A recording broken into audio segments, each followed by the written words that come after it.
So the bystander effect says that the greater the number of people who witness a crime, the less chance there is that somebody is going to respond. So the campaign for anti-cyberbullying was, don't be a bystander online. When you see cyberbullying, stand up and do something. What's very interesting about cyberbullying is that it's not a straightforward phenomenon. It's a complex phenomenon that requires scientific investigation in terms of coming up with protocols that stop young people from engaging in this behavior.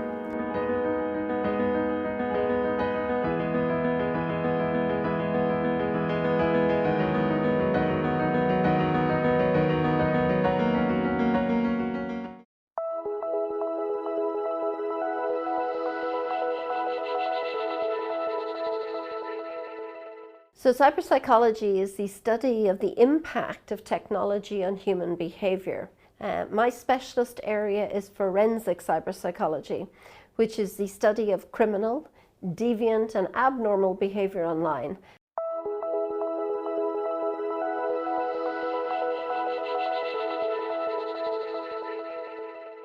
And effectively, in a criminal context, my specialist area is cyber behavioral profiling. So I look at means and motive and opportunity online in terms of creating a criminal profile. So I'll give you an example.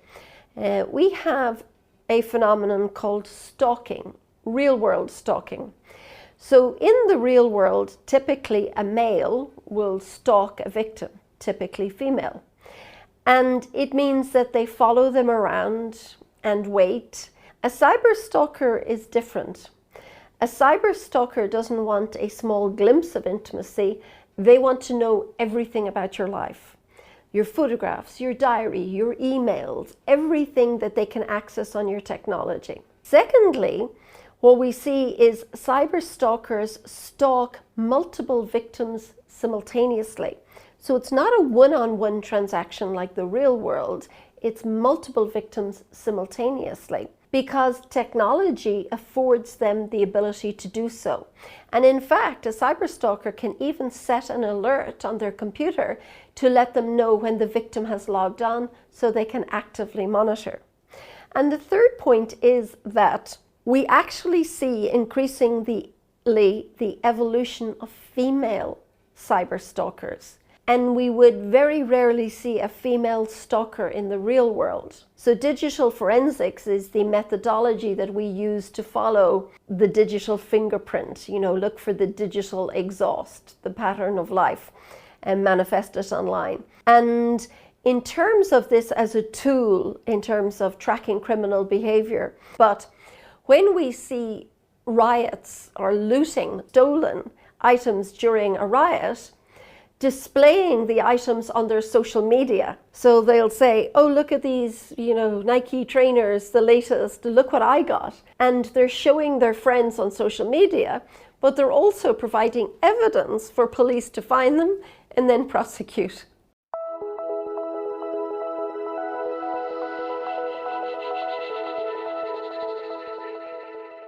Well, the first thing is that the definition of bullying might not be as tight as it could be.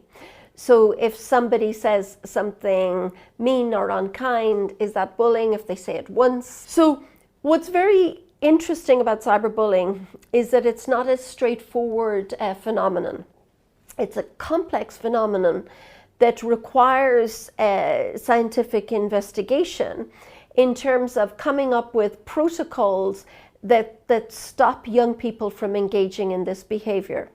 There's an argument, the more that you talk about cyberbullying, the more you normalize it. And the other part of the campaign was, don't be a bystander. Now, the bystander effect is an effect in psychology. And it was inspired by a famous murder in New York in the 1960s. And it was the murder of Kitty Genovese. And as she was being attacked, she was screaming. And so many people heard her scream that actually nobody intervened to do something. So the bystander effect says that the greater the number of people who witness a crime, the less chance there is that somebody is going to respond. So if you were getting the tube or going on the underground train and two men were watching and a group came up and tried to take your handbag, there's a very high probability that one of the two men would intervene and help you because there's only two. But if you were in the same train station and 100 people were there, it's likely that they're not going to intervene. So the more people are there, the more that somebody else thinks that somebody else will do something.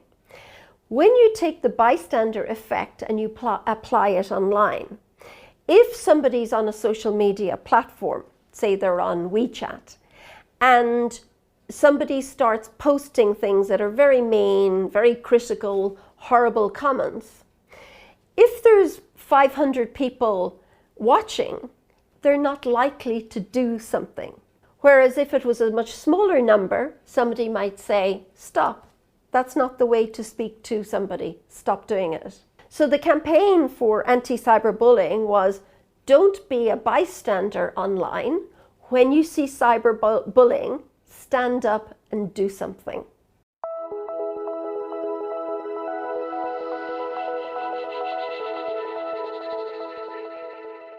So the dark web, what we consider the internet, is about between 1% and 4% of the internet. It's called the surface internet.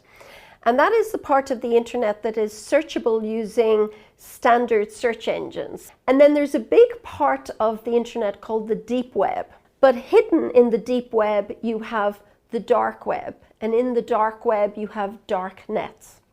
And what we see at Europol is we see criminal populations on these dark nets, basically using them as a forum to trade drugs or to trade guns, or to trade any form of illegal content. And it's a big problem for society. And effectively, what's happening on these dark nets comes back and affects the real world. So if somebody is selling drugs, they end up, on the streets, and somebody's, young adult taking them, somebody's child, and then that's a problem. So going forward is, how do law enforcement, police in different countries regulate the dark net? Because it's like having a very bad neighborhood in a city where cyber criminals or criminals can do whatever they want, and the police cannot do anything about it. And that's not good for society.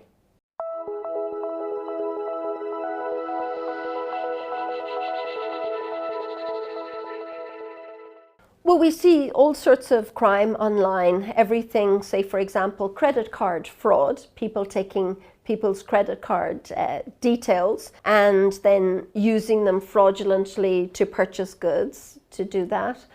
We have a lot of problems with illegal content, trade of illegal content. So we see trafficking in humans and trafficking in munitions, in guns, in firearms. We see criminal hacking as well. And then that information being used to extort money from companies. But we also see teenagers being targeted in this way by criminals. And when a teenager posts an image that is maybe a little explicit, this could make them a target for people who then try to take that image, get another image, and then use that to blackmail the child.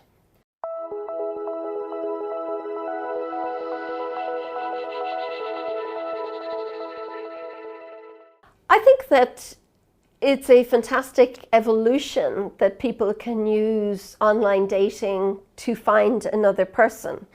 And I think it allows people to really extend the circle of the people that they might meet. If you think about when you meet somebody, when you meet a boyfriend or when you meet a girlfriend, where do you meet them?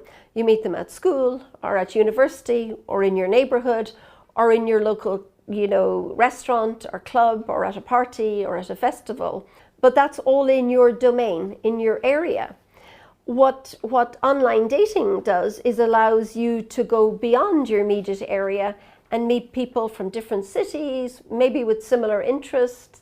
The thing to think about is that when you're doing online dating, is that the persona that's created online very often is an idealized version of self.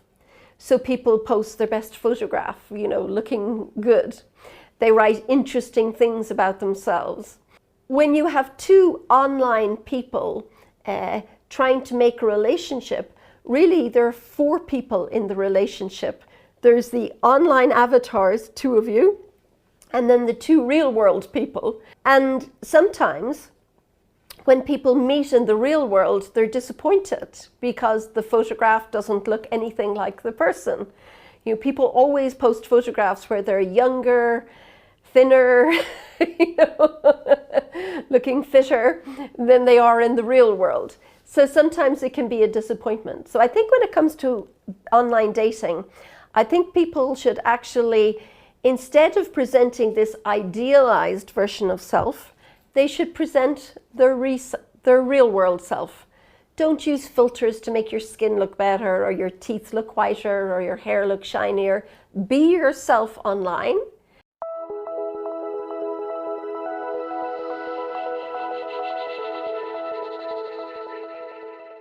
I think it's a very interesting social phenomenon that people can actually develop a relationship with an artificial entity, an AI entity. I mean, the thing about these love avatars, and particularly the research in Japan, is that they are very faithful, they are very obedient, they're never going to dump you, it's not in their code.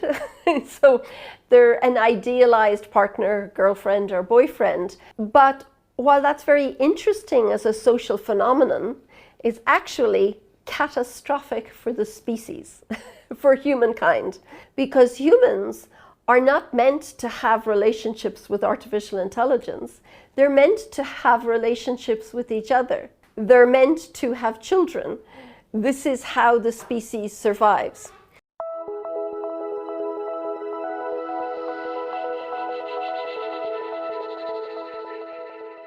So I'm a cyber psychologist, and we don't have such a thing as internet addiction. It does not exist as a clinical condition. There is an internet gaming disorder which was ratified by the World Health Organization. If they're a brilliant student and they're spending 12 hours a day looking at online journals and doing their studies, is that an internet addict? No, that's just a really good student. But if you have somebody who's gaming all day long, and when you call them for dinner, they will not leave the game, they don't want to eat, they don't want to sleep because they just want to game all the time, then that is problematic behavior. And that is behavior that is getting towards a model of addiction. So how do we define addiction? Addiction is defined as a behavior if they're so addicted to technology that they can't go to school, that they can't come to the table for dinner, that this is all they want to do, and they neglect the things that they should do, like eat and sleep and relationships, in favor of constantly being in this, in this online environment, then that's problematic behavior. And the best way to deal with internet addictive type behaviors is not to let them start in the first place. So prevention is the best cure. And prevention means becoming mindful or cognitive about how much time you spend online. So there are applications that you can use that tell you what you're doing on your smartphone. And that's a good way of reminding you what your internet use is like. Hi, my name is Dr. Mary Aiken. I'm a cyber psychologist,